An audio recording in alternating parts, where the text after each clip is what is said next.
Hi friends, ఇవాళ నేను capsicum rice చేస్తున్నానండి.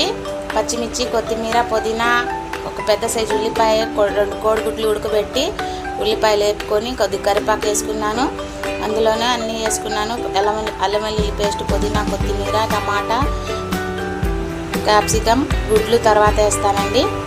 బాగా కలుపుకొని పెట్టుకున్నానండి. మగ్గిన తర్వాత బాగా అల్లం వెల్లుల్లి పేస్ట్ వేసుకున్నాను. కారం, పసుపు, ఉప్పు వేసుకొని బాగా కలుపుకోవాలండి. మగ్గిన తర్వాత రైస్ వేసుకోవాలండి. రైస్ వేసుకున్న తర్వాత కాసేపు ఉంచుకొని తీసేయాలండి.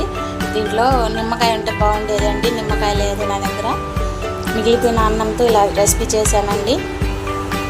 లైక్ చేయండి, షేర్ చేయండి, నా ఛానల్ని సబ్స్క్రైబ్ చేయండి ఫ్రెండ్స్. ఇలా మిగిలిపోయిన అన్నంతో ఇలా చేసుకొని తినండి, బాగుండిద్ది. అన్నం అయితే బాగా నాకు ఇది వెజిటబుల్ బిర్యానీ లాగా బాగా కుదిరిందండి. బాయ్.